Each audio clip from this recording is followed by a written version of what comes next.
Bachelor হেসেলে স্বাগতম। আশা করি সবাই ভালো আছেন। বহির্বিশ্বের পাশাপাশি ইদানিং বাংলাদেশেও স্বাস্থ্য সচেতন মানুষের কাছে ডিটক্স ওয়াটার বেশ জনপ্রিয়তা লাভ করছে। এমনিতে এবছর গরম একটু বেশি। গরমে ঘামের সাথে দেহ থেকে প্রচুর পানি বের হয়ে যায়। এর থেকে ডিহাইড্রেশনের ঝুঁকি বাড়ে। তাই গরমের মৌসুমে প্রচুর পানি পান করতে হবে। পাশাপাশি ডিটক্স ওয়াটারও পান করতে পারেন। তাজা ফল, সবজি আর ভেষজ উপাদান কেটে নির্দিষ্ট সময় পর্যন্ত ভিজিয়ে রাখার পর যে তরল তৈরি হয় সেটাই ডিটক্স ওয়াটার। ডিটক্স ওয়াটার বানানোর জন্য ফল বা সবজির রস না বের করে বরং দীর্ঘ সময় ভিজিয়ে রাখা হয়। ফলের সবজি ও ফলের গুণাগুণ পানিতে মিশতে শুরু করে। ওজন কমানো এবং সারাদিনে বিভিন্ন কারণে দেহে তৈরি হওয়া টক্সিন দূর করার জন্য জনপ্রিয় ডিটক্স ওয়াটার। এই পানীয় দেহের পানির ঘাটতি পূরণেও সক্ষম। বেশ অনেক প্রকারের ফলমূল ও সবজি ডিটক্স ওয়াটার তৈরিতে ব্যবহৃত হয়। আমি নিয়েছি ছোট সাইজের দুটি শসা, একটা লেবু, পুদিনা পাতা, অল্প একটু আদা আর চিয়া সিড। হাতের কাছে যদি মাল্টা, আপেল, কমলা, আঙুর, তরমুজ কিংবা স্ট্রবেরি থাকে তাও ব্যবহার করতে পারেন। আমার কাছে যা ছিল তা দিয়েই করছি।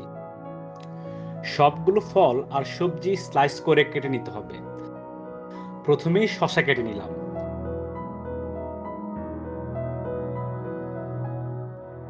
এবার লেবু কাটার পালা।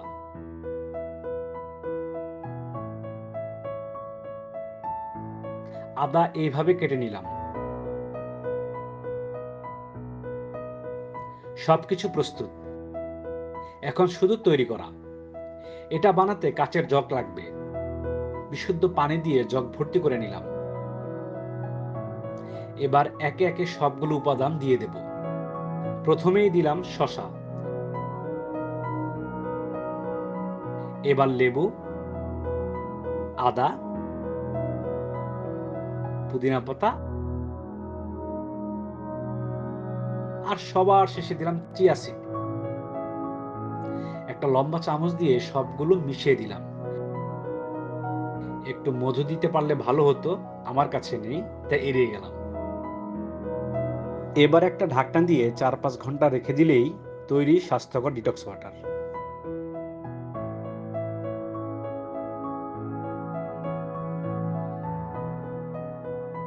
প্রায় ৪ ঘন্টা হয়ে গেছে। ঢাকনা খুলে দেখি কি অবস্থা।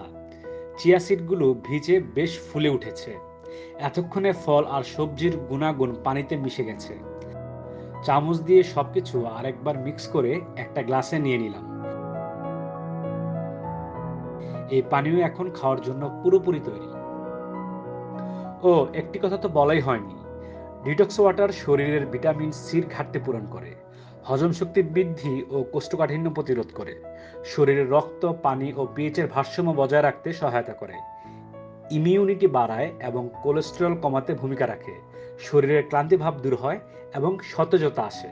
সুস্থতার জন্য নিজেই বানিয়ে ফেলুন এই উপকারী পানীয়। সবার জন্য শুভকামনা। আল্লাহ হাফেজ।